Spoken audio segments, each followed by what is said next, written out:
Kejagung mengungkap jumlah kerugian negara dalam kasus korupsi tata niaga komoditas timah mencapai 300 triliun rupiah. Jaksa Agung ST Burhanuddin mengatakan berkas perkara ini akan dilimpahkan ke pengadilan pada pekan depan. Sementara itu Kejagung masih mendalami perjanjian pisah harta antara tersangka Harvey Muiz dan sang istri Sandra Dewi dalam dugaan tindak pidana pencucian uang.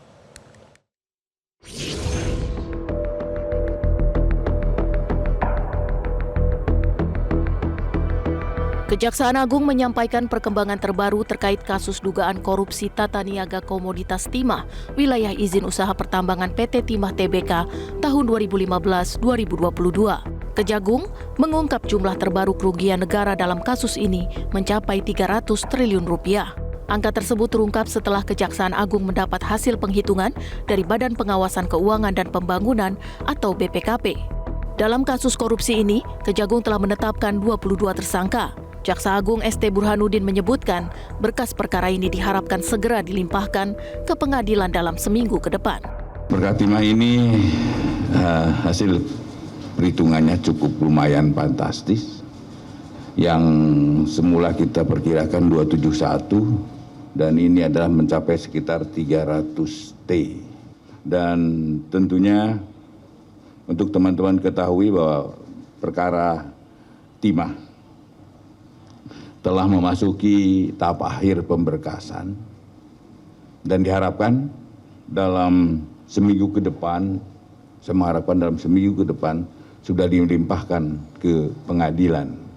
Sementara itu Kejaksaan Agung menyebut masih mendalami mengenai perjanjian pisah harta antara tersangka Harvey Muiz dan sang istri Sandra Dewi.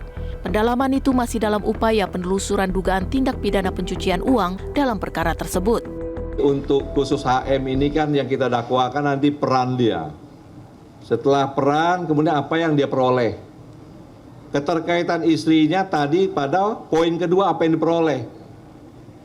Kita harus bisa memastikan ketika ini dilakukan penyitaan dan dibawa ke pengadilan, ya ini real hasil kejahatan atau TPPU. Sehingga kita perlu keterangan dari istrinya, apalagi ada pernyataan pisah harta. Sehingga kita harus pastikan bagaimana pemisahan, apakah yang dipisahkan juga tidak terkontaminasi dari uang hasil kejahatan di timah. Kuasa hukum Sandra Dewi Haris Arthur Haidar mempersilahkan Kejaksaan Agung mendalami harta kekayaan kliennya. Namun ia menegaskan bahwa sebelum adanya pernikahan, Sandra Dewi merupakan artis dan juga pengusaha yang memiliki sejumlah aset atas kepemilikannya sendiri.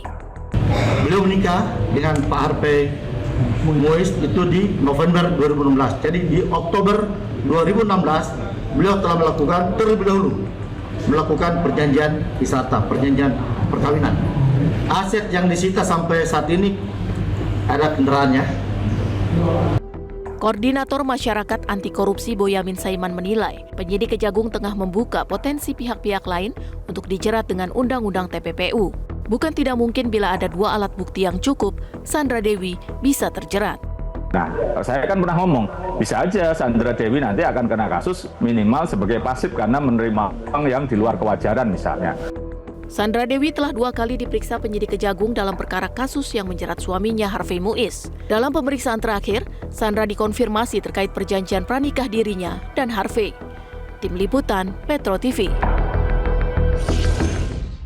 Jelajahi cara baru mendapatkan informasi. Download Metro TV Extend sekarang.